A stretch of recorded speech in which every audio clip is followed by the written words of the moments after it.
Hello friends, நம்ம favourite சீரியலில் அடுத்து என்ன சுவாரஸ்யமாக நடக்குது அப்படின்னு சொல்லிட்டு பார்க்குறீங்களா? இந்த நாகு இருந்துக்கிட்டு நல்லவ மாதிரியே நாடகம் ஆடிட்டு எந்த பக்கம் என்ன பண்ணுறா அப்படின்னு சொல்லிட்டு பார்த்தீங்கன்னா, யாருக்கும் தெரியாமல் ராஜேஸ்வரி இங்கே நடக்கிற எல்லா விஷயத்தையும் தூது அனுப்பிட்டு இருக்கா. இது படத்தில் ஒரு பாட்டு வரும் இல்லையா, 100 முளை தண்ணியில் உரசி விட்ட சந்தனத்தை அப்படின்னு சொல்லிட்டு இவ ஃபோன் மூலியமாகவே அந்த தூதை அனுப்பிச்சி விடுனுங்கிறான். இங்கே நடக்கிற எல்லா விஷயமே ராஜேஸ்வரிக்கு டக்கு டக்கு டக்குன்னு தெரியுது. என்னவா இருக்கும் அப்படின்னு சொல்லிட்டு ஒரு கொல்லாப்ஸாக சுற்றிங்கிறாங்க இந்த மல்லி. ஆனாலும் அவங்களுக்கு கொஞ்சம் கூட ஒரு துளி கூட டவுட் வராத அளவுக்கு நடந்துக்கிறாங்க இந்த நாகு. அதனால தான் அவங்களுக்கு இப்போ வரைக்கும் டவுட் அப்படின்ற ஒன்று வரவே இல்லை. அவங்க தங்கச்சி உடனே தான் சின்ன பொண்ணு இருந்தாலும் அவளுக்கு கூட ஒரு டவுட் வந்திருக்கு. நம்ம அண்ணி எப்போவுமே ஒரு டக்குன்னு ஒரு மாறிட மாட்டாங்க. அவங்க அப்பத்துலேருந்தே வில்லி தான், திடீர்னு அவங்க போய் மாறிடுவாங்களா அப்படின்னு சொல்லிட்டு அந்த பொண்ணுக்கு கூட ஓரளவுக்கு தெரியுது. ஆனால் என்ன பண்ணுறது, எதையுமே டக்குன்னு முடிவெடுக்கிற நிலைமை யாருமே இல்லை. அதனால் இப்போதைக்கு பொறுமையாக இருக்குது அந்த குழந்தை. ஏன்னா நம்ம ஏதாச்சும் சொல்ல போய் அவங்க பெரியவங்க நம்மளை ஏதாச்சும் தூக்கி விட்டுட்டு நம்மளை வீட்டை விட்டு தோற்றி விட்டா நம்ம நடுத்தரில் நின்றுவோமே அப்படின்ற ஒரு பயத்துக்காக அந்த குழந்தையும் இப்போ அமைதியாக தான் இருக்குது. என்ன பண்ணுறது சொல்லுங்கள், அந்த குழந்தையோட நேரமாக அப்படி. அதுக்கப்புறமா இந்த மல்லி இருந்துக்கிட்டு இனிமேல் நம்ம சந்தோஷமாக இருக்க போகிறோம், எந்த பிரச்சனையும் இல்லை அப்படின்னு சொல்லிட்டு ஹாக்கடான்னு உட்காந்துட்ருக்காங்க. அந்த நேரத்தில் நம்ம மனோகர் இருக்கார்லேயே, அவர் ஒரு கிஃப்டோடு வராரு. ஹாப்பி ஆனிவர்சரி என்னுடைய நல்ல தங்கையே அப்படின்னு சொல்லிட்டு ஒரு அழகான கிஃப்ட்டை கொண்டு வராங்க.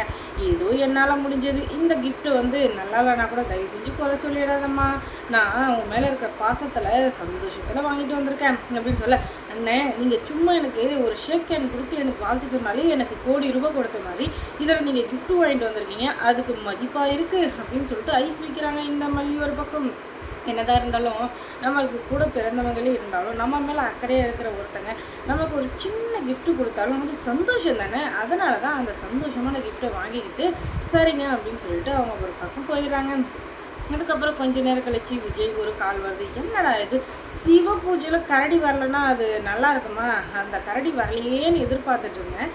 எப்படியும் அது ஃபோன் மூலிமா வந்துருச்சு. யார் அப்படின்னு சொல்லிட்டு பார்த்தா வேற யார், அந்த போலீஸ் ஸ்டேஷன்லேருந்து ஒருத்தங்க கால் பண்ணுறாங்க. என்ன அப்படின்னு சொல்லிட்டு பார்த்தா, இப்போவே நீங்கள் 2 பேரும் வரணும் அப்படின்னு சொல்லிட்டு சொல்கிறாங்க. எதுக்கு அப்படின்னு சொல்லிட்டு சொல்ல, என்னவோ தெரியல, மல்லியும் உங்கள் கூட கூப்பிட்டு வரணும் அப்படின்னு சொல்லிட்டு இன்ஸ்பெக்டர் அம்மா சொன்னாங்க, அதை தான் நான் சொல்கிறேன் அப்படின்னு சொல்லிட்டு கான்ஸ்டபிள் ஃபோன் பண்ணி சொல்ல, சரிங்க வைங்க நான் வரேன் அப்படின்னு சொல்லிட்டு இவங்க கேக்கு அதெல்லாம் வெட்டி முடிச்சுட்டு சந்தோஷமாக அதெல்லாம் கொண்டாடிட்டு இவங்க பாட்டுக்கு ஒரு பக்கம் கிளம்புறாங்க. அதுக்கப்புறமா இந்த ராஜேஸ்வரி இருந்துக்கிட்டு ஏற்கனவே அந்த இவங்கக்கிட்ட சொல்லி வச்சுருக்காங்க, அந்த தீபிகா கிட்ட, அவங்கக்கிட்ட நீ வந்து என்ன பண்ணுவீங்க எது பண்ணுவீங்க எனக்கு தெரியாது, அவங்க பண்ணுற எல்லா விஷயமும் எனக்கு தெரியும், அதுவும் இல்லாமல் அவங்க எப்படியாச்சும் இந்த கேஸில் மாட்டி சின்ன பின்னமாக ஆகணும், அதுக்கு நீ தான் கேரண்டி அப்படின்னு சொல்ல, நீங்கள் எதுக்கும் கவலைப்படாதீங்க, என்ன நடக்குது அப்படின்றத அப்டேட் கொடுக்கறதுக்கு தான் நமக்கு ஒரு அடிமை இருக்கே அப்படின்னு சொல்லிட்டு, யார் அந்த அடிமை அப்படின்னு சொல்லிட்டு பார்த்தா வேறு யாரும் நம்ம நாகு தான்.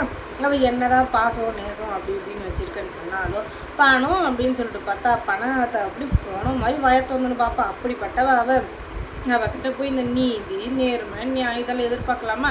நீங்கள் எதுக்கு கவலைப்படாதீங்க மேடம், கொஞ்சம் பொறுமையாக இருங்க. அவளுக்கு மீன் துண்டை போடுற மாதிரி வச்சு நாய்க்கு எலும்பு போடுற மாதிரி கவ்விக்கிட்டு வந்துடுவா. அப்படிப்பட்டவளை நீங்கள் ரொம்ப சீரியஸாலாம் நினைக்க தேவையில்ல, ஒரு காமெடி பீஸு அப்படின்னு சொல்லிட்டு டிரைவர் சொல்ல, சரி அங்கே என்ன நடக்குதுன்றதை முதல்ல நான் ஃபோன் பண்ணி கேட்டுக்கிட்டு அதுக்கப்புறம் சொல்கிறேன் அப்படின்னு சொல்லிட்டு இவங்க காலை கட் பண்ணிடுறாங்க. அதுக்கப்புறம் ஃபோன் பண்ணுறப்ப இவங்க ஃபோனை தூக்கிட்டு குடுகுடுன்னு ஒரு ஓரமாக ஓடுறாங்க. என்னன்னு தெரியலையே, ஏன் இவங்க ஃபோன் வந்தால் உட்கார்ந்த இடத்துலையும் பேசாமல் குடுகுடுன்னு எழுந்து ஓடுறாங்க, என்னவா இருக்கும், ஒருவேளை நமக்கு தெரியாமல் ஏதாச்சும் பண்ணுறாங்களோ அப்படின்னு சொல்லிட்டு ஒரு பக்கம் அவங்களுக்கு இருக்குது. ஆனால் டவுட்டு எதுவுமே நம்ம வெளிப்படையாக கேட்குற நிலைமையில் இல்லைல்ல, அதனால் இவங்க வந்துட்டு பொறுமையாக இருக்காங்க. அப்புறம் தான் கொஞ்ச நேரம் கழிச்சு அந்த நாகுக்கிட்ட ராஜேஷ் இருந்துக்கிட்டு அவங்க 2 பேரும் இப்போ போலீஸ் ஸ்டேஷனுக்கு போக போகிறாங்க. இனிமேல் அவங்க திரும்ப வரவே மாட்டாங்க. இனிமேல் ஜென்மத்துக்கு அவங்க 2 பேரும் ஜெயிலில் தான் இருக்க போகிறாங்க. நீ வந்து உனக்கு தேவையான ஷேரை வந்து வாங்கிக்கிட்டு நீ சந்தோஷமாக போய் உன் ஊர் பக்கம் செட்டில் ஆயிரு. அதுக்கப்புறம் நீ இங்கே சுற்றிட்டு இருந்து உன்னை போலீஸ் பிடிச்சி அதுக்கப்புறம் நீ மாட்டி உண்மையெல்லாம் சொல்லி எதுக்கு இதெல்லாம், அதனால் நீ ஊரை பக்கம் போயிடு. உனக்கு எப்போ பணம் வேணும்னாலும் ஒரே ஒரு சின்ன மெசேஜ் பண்ணினா உனக்கு தேவையான பணத்தை போட்டு விட்றேன் அப்படின்னு சொல்ல, ரொம்ப நன்றிங்க மேடம், அந்த மல்லி எக்கெடுக்கட்டால் எனக்கு என்ன, நான் என் வாழ்க்கையை பார்த்துட்டு சந்தோஷமாக இருக்க போகிறேன் அப்படின்னு சொல்லிட்டு அவள் காலை கட் பண்ணிவிட்டு அவள் பாட்டுக்கு போயிடுறான். நம்பிக்கை துரோகி நாகு, நீ இப்படிப்பட்டவளாடி, அது எப்போ தான் மல்லிக்கு தெரிய வருமோ தெரியலையே, கூடிய சீக்கிரத்தில் தெரிய வரும்.